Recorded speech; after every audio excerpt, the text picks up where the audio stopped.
The ICU corridor stopped breathing. Nurses froze with clipboards half raised a transport gurney, halted even the vending machine hummed a little louder. A man in army dress uniform stood at the doorway to room 12. 3 silver stars caught the fluorescent light. He brought his right hand to his brow and held the salute to a surgeon in blood-speck scrubs. Somewhere a monitor kept time. Beep, beep, beep. 6 weeks earlier. The conference room at St. Gabriel Medical Center smelled like burnt coffee and antiseptic. The blinds were half drawn. A strip of cold morning sun lay across the long table.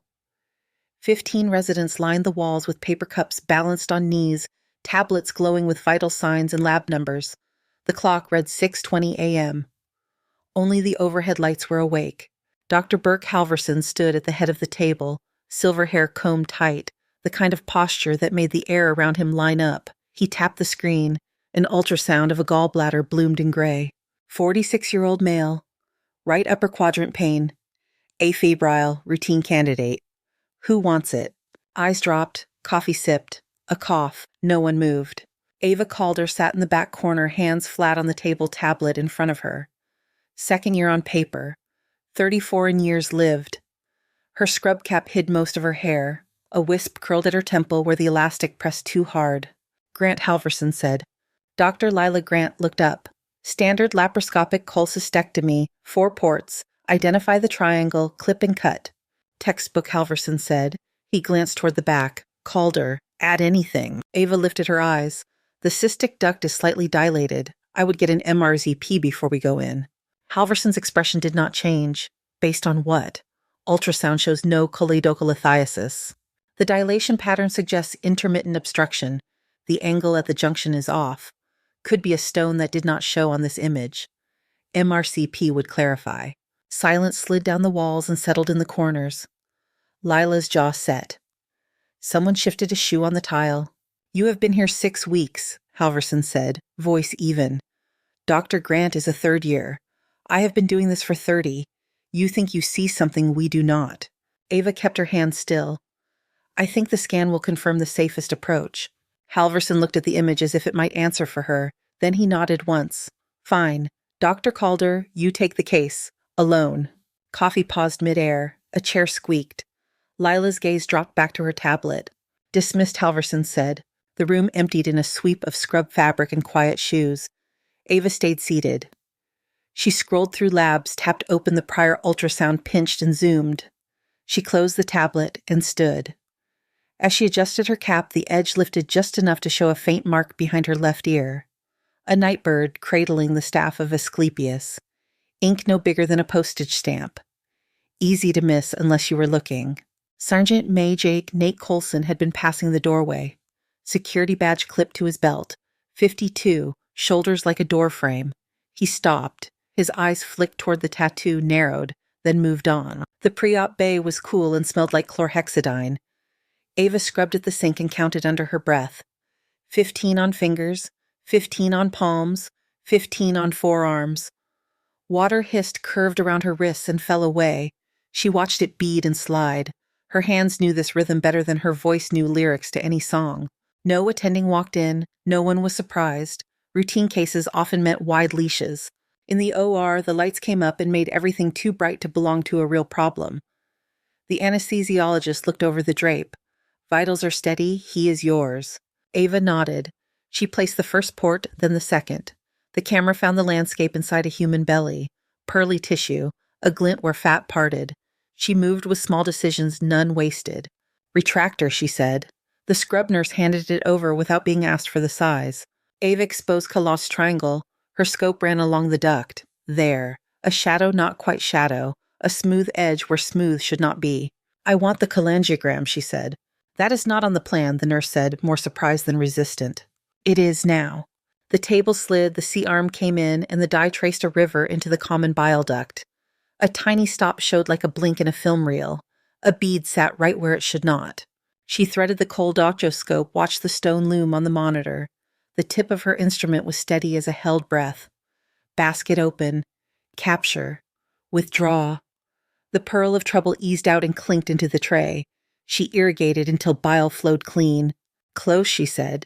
She chose interrupted sutures and placed them in a line so even it looked printed. Triple square knots, each one flat and tight, each one equal to its neighbor. The kind of discipline you could hear in the quiet when the instrument stopped clicking. 47 minutes had passed. The anesthesiologist glanced at the clock. You have done that before. Ava stripped her gloves. Training. He did not ask where.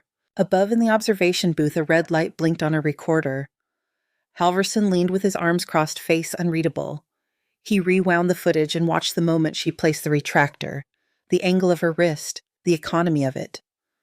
Lila stood a step back, eyes flicking from screen to Halverson's reflection. She did not speak.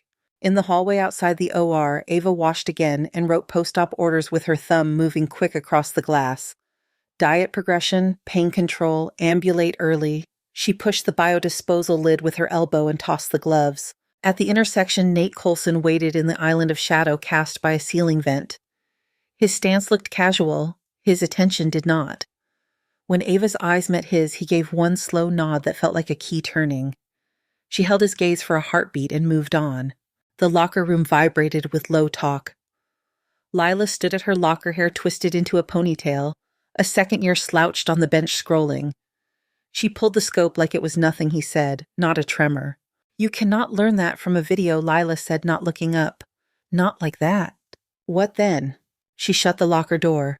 The metal click sounded too loud. Reps. By noon, the rumor had already shed and grown new skin.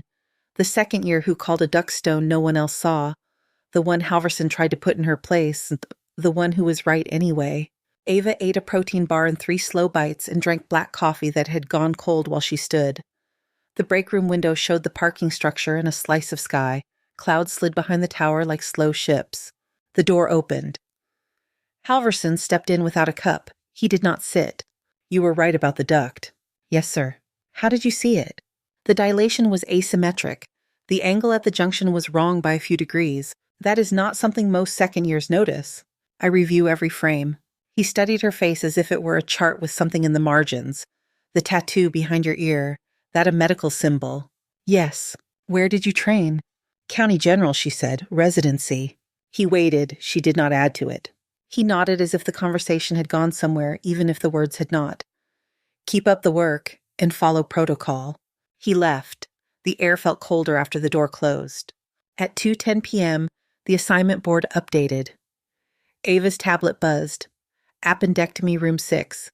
She changed into fresh scrubs that held the soft chemical smell of laundry and walked to pre-op. She moved past the hum of vents. A nurse's laugh clipped short the soft wheel squeal of a cart. Eli Morales lay on the bed with his right hand pressed to his abdomen. 19. Face the color of old paper. His knuckles were white against the rail. You are going to be fine, Ava said. This is one we do often. He nodded but did not loosen his grip. She reviewed his labs. White count up but not wild. Lactate 1 tick high. The CT labeled the appendix inflamed clean borders. Something in the image bothered her like a picture frame hanging 1 degree off. She leaned closer to Eli and breathed in. Under the antiseptic and plastic there was a faint, sour metal note that did not belong to a healthy gut. Hold sedation, she told the anesthesiologist. He looked at the clock. We are slotted. 2 minutes, Ava said. She stepped into the hallway and caught Dr. Theo McKinney at the sink. I think this is early peritonitis. The CT shows subtle stranding outside the appendix. His lactate is up. He smells like sepsis. McKinney scrolled on his phone. Vitals are within range for pre-op anxiety. They are borderline, Ava said. If it is ruptured and we start lap, we lose time. This is routine, he said. Proceed. She did not argue. She went back to Eli. In the OR, the scope slid in smooth and the view went crystal. The appendix filled the frame, then the frame shifted and a thin river of pus winked and then showed itself. Eli did not have time for debate. Convert, Ava said. Open. The scrub nurse paused. We do not have attending sign-off. We have a patient with pus in his belly, Ava said. Knife. The incision lengthened. Suction whispered. Irrigation poured. Fat and fascia parted. She worked fast. Not fast like nerves. Fast like a sequence you know by feel. She removed the ruptured appendix, debrided where tissue had gone gray, and set the line of triple square knots. Even. Even. Even. The monitor tone settled on a steady rhythm that felt like a room choosing relief. In the gallery above, behind glass, Nate Coulson watched without breathing. His voice did not carry through the pain, but his mouth shaped two words anyway. Field surgery. The next morning at rounds, Halverson pulled up Eli's post-operative note. Perforated appendix, converted to open. Appropriate. He looked around the room. Dr. Calder made a correct call under pressure that imaging did not flag. A ripple of quiet moved across the residence. Ava kept her eyes on her tablet. That said, Halverson added conversions happen with attending present. In the future, you wait. If I had waited, Ava said he would have been worse. Halverson's jaw worked. That is not your determination. It was in the room, Ava said. Her voice did not rise. Calder, he said my office after rounds. A chair creaked, paper cups dented, no one looked at her. The meeting was quick and stayed polite on the surface, like ice that looks thin but holds. Questions about training, answers that did not travel far, a warning about protocol, a nod about results. When she left, she could feel the hallway air on her forearms like wind before a storm. At the scrub sink that afternoon, Lila appeared at Ava's shoulder. Steam ghosted up from the water. The stainless set, their reflections into a grainy mirror. Lila watched Ava's fingers move through the wash, watched the way each finger turned and each nail bed, saw the same attention as if they were instruments. Who taught you to tie those triple squares so they all look like twins? Lila asked, voice low. Ava met her eyes in the metal. Don't blink. The water ran.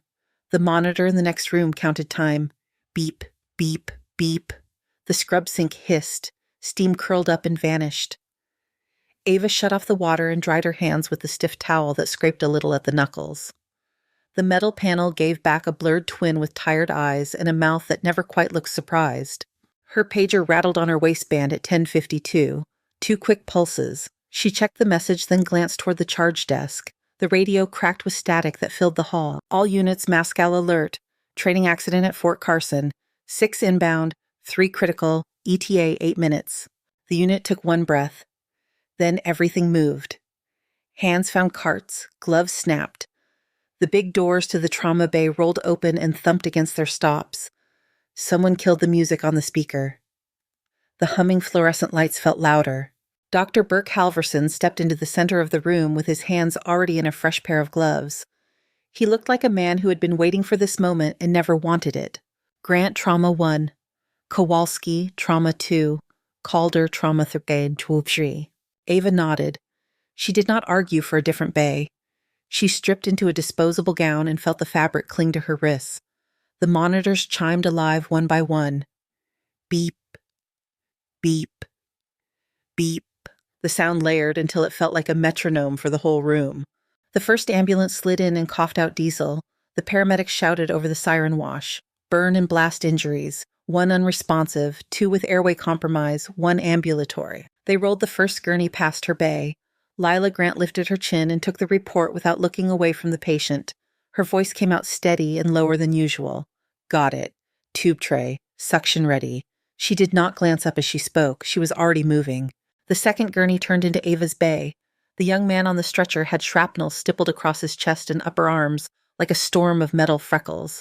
He was awake and trying not to show the fear in his face. Name, she said.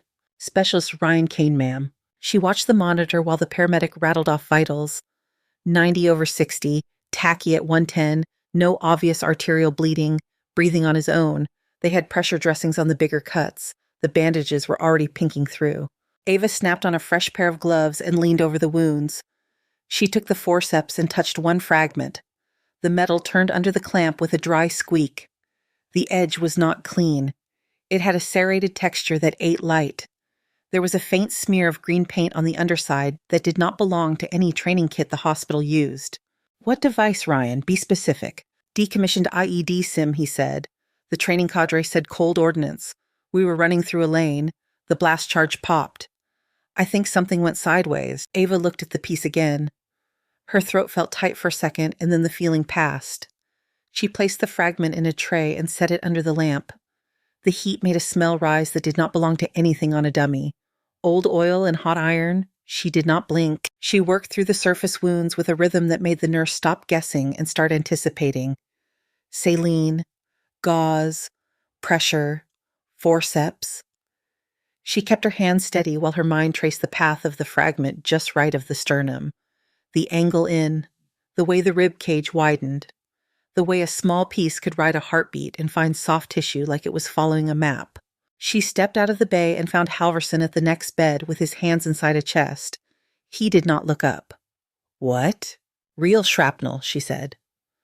"Not a simulation. The composition is wrong. There is a fragment near his right costal margin that is tracking toward the pericardium. We are told the ordnance was decommissioned," he said.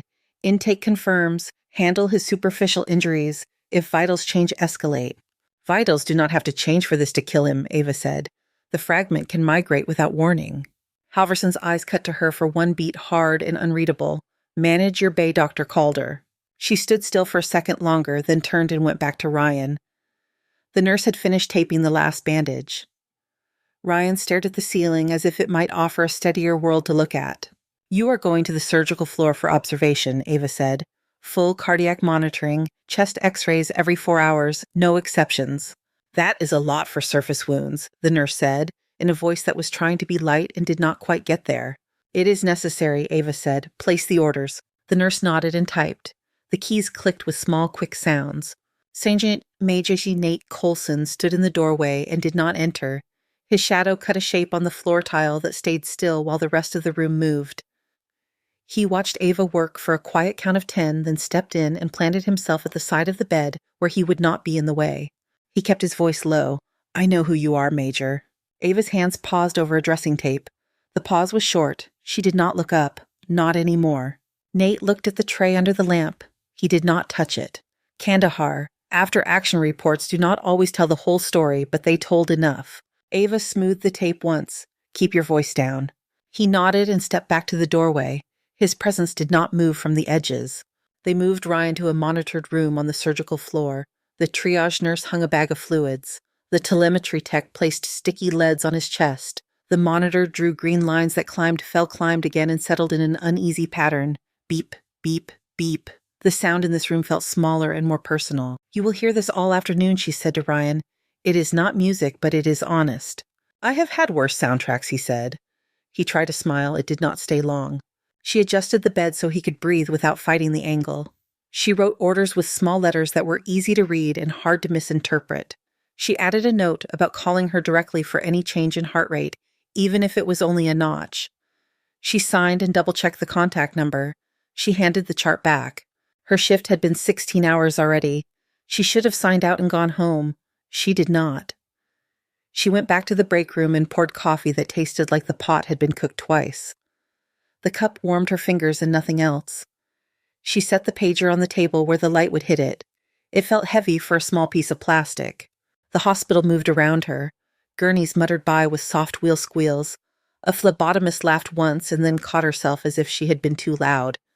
The intercom coughed and announced a visitor name with the wrong vowel. The world held. Lila slid into the chair across from her without being invited.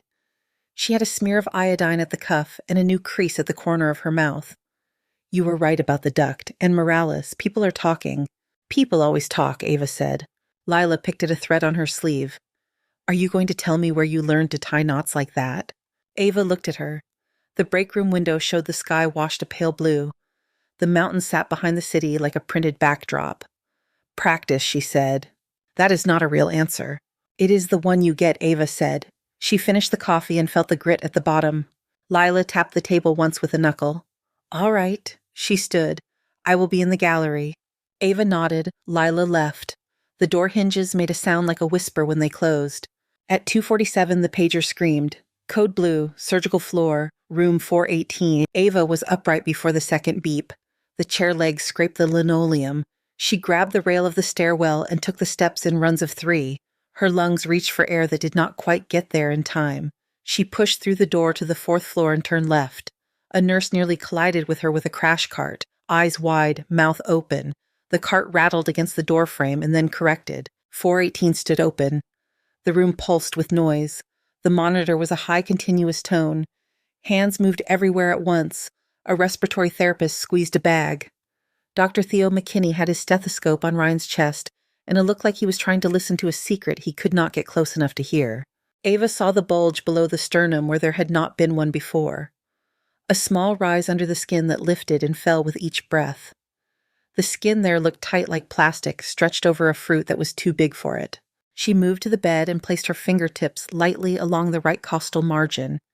She felt the heartbeat through the rib. It felt muffled and far away, like it was trying to reach through a wall. The room seemed to narrow around the sound of the monitor. Beep, beep, then a long line that made the walls tilt. Ava looked at McKinney. He looked back with the admission of a man who had run out of the kind of answers the book gave him. She set her palm on Ryan's shoulder. Stay with me, Specialist Kane. His eyes were open and wild. He tried to form a word. Nothing came. Ava reached for the crash cart. The drawer handles bit cold into her fingertips. She pulled it close to the bed in one clean movement. The crash cart hit the bed and rattled. The room tightened around the sound on the monitor. A long, thin tone, then a stutter, then the tone again. He needs an emergency thoracotomy, Ava said. Or, Dr. McKinney said, we move now. He will not make the elevator, Ava said. Dr. Burke Halverson stepped in at the doorway, gloves on, eyes hard. Dr. Calder, you do not open a chest in a room like this. Ava held Ryan's stare for one beat. Stay with me. Do not blink. She pulled the sterile pack wide. Betadine bottle snapped. Amber ran in cold streaks over skin and hair. She gripped the scalpel. The handle felt heavier than it looked. Left chest, fourth intercostal space, she said. Knife. She cut one clean line between ribs. Skin parted. Muscle gave with a muted pop. Blood rose warm against her wrist. Suction, she said, and the nurse answered without words. The tip hummed. The field cleared. Rib spreader, she said. Metal teeth set and turned. The ribs opened a little, then a little more.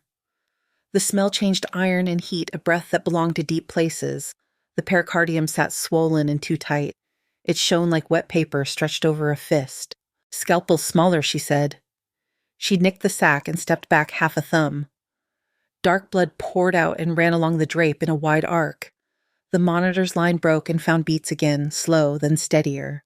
Ryan's chest rose and fell in shallow waves. His eyes flickered. He caught on her voice like a rope. That is it, she said. Stay with me. She slipped 2 fingers into the opening and felt along the pericardium.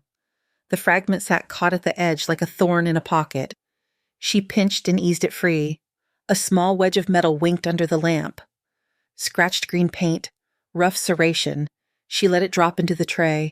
It hit with a sharp clink and lay there ugly and certain. Halverson had not moved from the doorway. His face was pale under the lights. His mouth was a straight line. Pericardial stitch, Ava said. 4-0 proline. The nurse's hands shook once before settling. Ava placed the first stitch with care. Triple square knot flat and tight. Then the second. Then the third. The line looked like it had been drawn with a ruler. The bleeding slowed to a sheen. Chest tube kit, she said. Right angle clamp. She tunneled, place secured. Air hissed. Fluid tracked. The monitor counted out a rhythm you could breathe to. Beep, beep, beep. She looked at the nurse. Call for blood work. Cross-match coag. 2 grams of cefazolin. Keep the line open. Dr. McKinney swallowed and found his voice. We close here or move? We move for formal closure and drains, Ava said. Prep a path. He is stable to travel now. Halverson stepped to the bed at last. He looked from the sutures to the fragment in the tray. He did not reach for either. Who taught you this? He asked. Ava turned her head toward him. She did not raise her voice. United States Army Medical Corps, Joint Special Operations Command, Major Ava Calder, retired. Serial number available on file. The room felt smaller after the words left her mouth. The respiratory therapist looked down at his shoes as if they were new. The nurse wiped her wrist with the back of her glove and left a streak of red that would not come off until much later. Lila Grant appeared in the doorway with her hairnet. Crooked eyes wide. She stopped when she saw the rib spreader, the pericardial stitches, the tray with the shard of metal that did not belong in a hospital room. She did not speak. Ava checked each suture with quick pressure and then covered the field. She placed her palm on Ryan's shoulder for a second. You did not go anywhere, she said. Good. Sergeant Margie Nate Colson stood to the side of the door, shadowed by the frame. He looked at Halverson and then at Ava. His nod was smaller this time, but it was there. Transport team, Ava said. Move on my count. The gurney locks released with a click. The wheels rolled. The room's noise softened as they pushed into the hall. The cooler air hit her face and smelled like disinfectant cut with something sweet from a nearby cart. They cleared the corner. The elevator at the end of the corridor chimed. The door slid open. A man in army dress green stepped out, 3 stars on his shoulder, graying hair trimmed close. He took in the chest dressing and the line of sutures, and the tray in Ava's hand as if all of it had names. "Where is my son?" he said. The corridor smelled like disinfectant and galvanized steel. The elevator door stood open behind the officer as if the building itself had stepped back to make room for him. "Where is my son?" he said. "Trauma recovery," Ava said. "He is stable for transfer to the OR." She tipped the tray so he could see the shard of metal. This came out of his pericardium. He looked at the fragment, then at the dressing across Ryan's chest, where a clean line of sutures ran like careful handwriting. His eyes changed when he saw the pattern. Triple squares. The distance was identical between knots. "Who closed his sack?" he said. "I did," Ava said. He stepped close enough that she could see the sun lines at the corners of his eyes. "Lieutenant General Arthur Kane, United States Army." He turned his head to Halverson for a heartbeat, then back to Ava, "Forward Operating Base Shirana. Night attack. You sewed my medics under generator light." Ava met his gaze without moving. "Yes, sir." He came to attention. He raised his hand and saluted. The white noise of the hallway dropped away. For a second, the only sound was the slow and regular beep from Ryan's monitor. "Thank you, Major," he said. Ava returned the salute. Her palm cut the air in a line without a shake. They moved again. The transport team took Ryan through the doors and down the hall. The general walked with them as far as the OR entrance and then stopped. He placed his hand once on his son's ankle above the blanket as if he could anchor him there by contact alone. Later, in a conference room with carpet that dulled footsteps, Ava sat in a chair and did not wait to be told to sit. The window showed a parking lot and a strip of sky that had gone the color of old tin. Meredith Shaw stood near the head of the table. Her tablet was clutched like a shield. "That procedure was unauthorized," she said.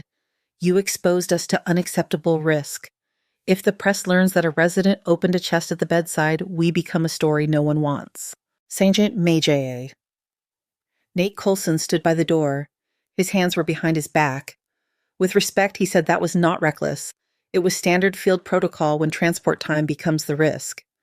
He looked at Meredith and did not look away. The kid is alive because she did not waste minutes.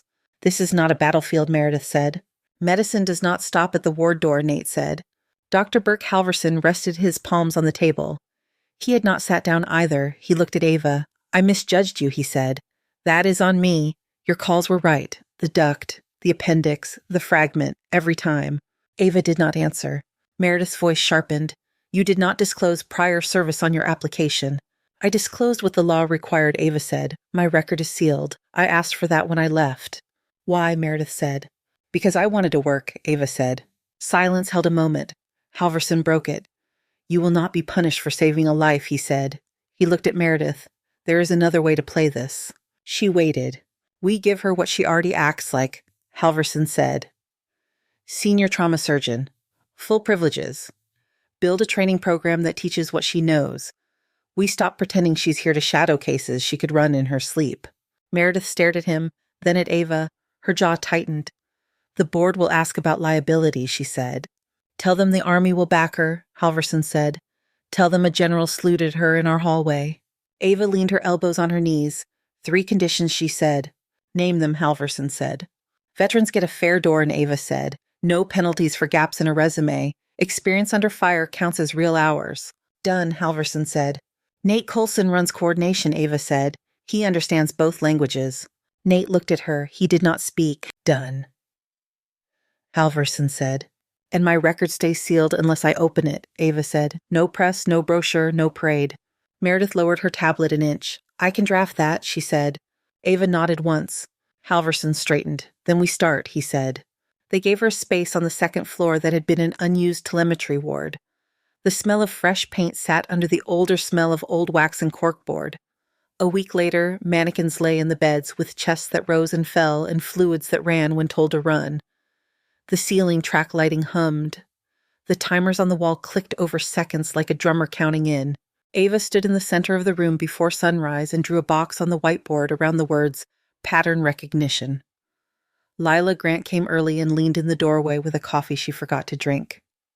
A former Navy corpsman named Miguel Rodriguez showed up with a notebook and the kind of attention that does not drift. Others filed in and took positions by beds as if they had always belonged there. Ava triggered a scenario. 4 criticals, 1 needle, 10 minutes. The alarms layered into a fabric of sound. Lila moved, checked chose. Miguel covered the second bed, called for fluids, placed pressure. They worked fast without shouting. They missed one thing and learned it with a look that hurt. The mannequin stopped bleeding when told to stop. The lesson did not. After the first month, a chart on the wall in Halverson's office changed shape. Bars that tracked outcomes grew taller where they needed to and shorter where they should. 31% improvement in survival for the worst cases. 15% fewer complications. 8 minutes faster to definitive care.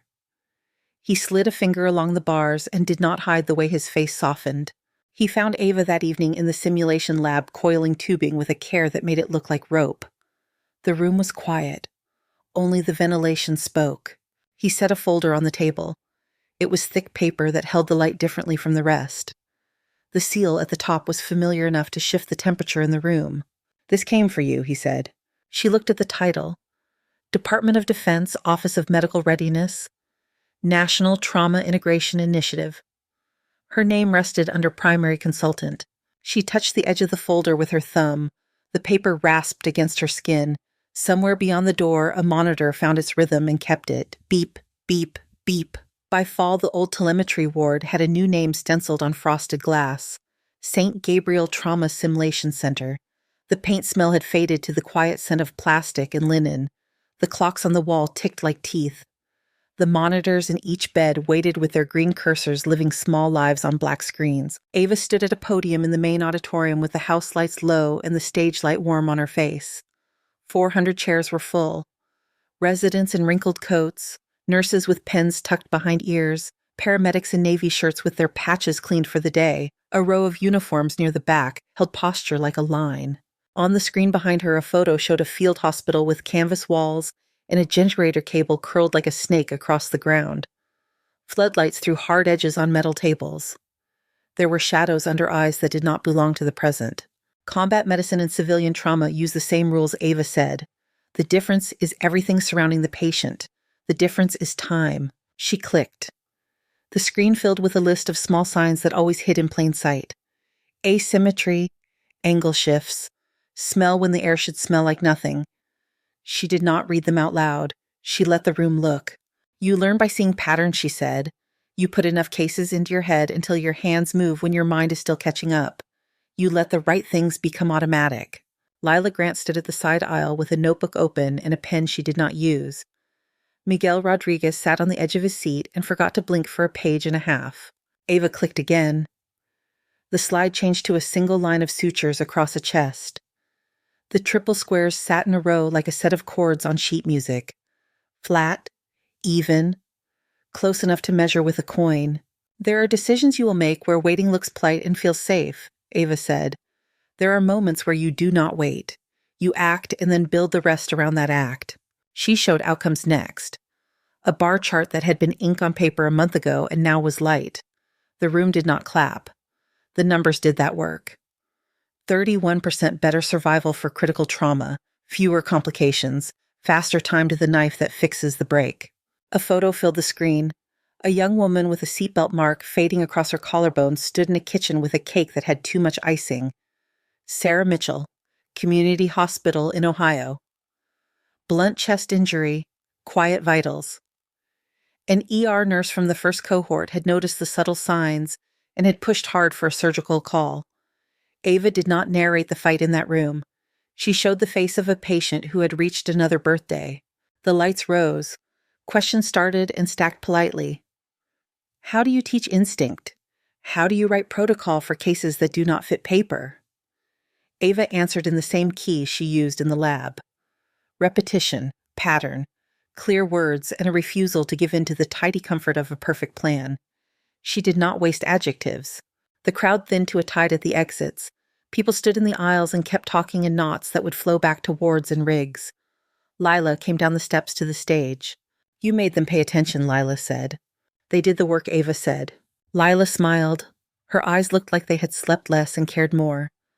Miguel joined them with a notebook held to his side as if it were a passport. A man in dress uniform stood in the front row. Lieutenant General Arthur Kane watched Ava with a look that balanced pride and the worry he never filed away. Specialist Ryan Kane stood beside him in a pressed shirt. He had color in his face and a scar that sat hidden under fabric. He moved with the careful ease of someone who had learned where his limits ended and began again. Ryan held out his hand. "Thank you, doctor." Ava took it. "You did the hard part," she said. "I was horizontal," he said. "You were the one standing." His mouth twisted. The humor made the air easier. General Kane stepped forward. He held a folder. The seal on the cover made a small change in the silence around them. "The department has authorized a 5-year funding line," he said. "They want the program in military hospitals stateside and forward. They would like you to lead the integration." Ava looked past him to the wall of photos that had gone up over the past weeks. Cohorts standing in scrubs with their arms around each other after nights that had taken everything and left them with something to give back. Patients who had sent pictures because someone asked. A board with names and dates in chalk that changed every week. Ava looked back at the general. "I work under medical autonomy," she said. "No interference in clinical calls." "You have it," he said. "Veterans in the pipeline receive priority consideration and real credit for field hours." "Approved," he said. "No access to my record unless I say otherwise." "Agreed," he said. Ava breathed in through her nose and let it go. "Then I accept," she said. The general smiled the way a soldier smiles when a plan is not just possible, but already moving. "Not, Major," he said. "Doctor," she said, "that is enough." He nodded. He and Ryan stepped back. Lila touched Ava's elbow once and then let go. Miguel said nothing and managed to say a lot. They walked together down the center aisle. Nate Colson waited near the exit with his arms folded and his shoulders set. He looked at the crowd as if counting who might need cover. "You opened a door," Nate said. "We opened it," Ava said. He grunted. He gave a single nod that had weight. They stepped into the corridor where the air felt cooler on the skin. The nightbird tattoo glinted once at the edge of Ava's hair when the overhead light struck just right.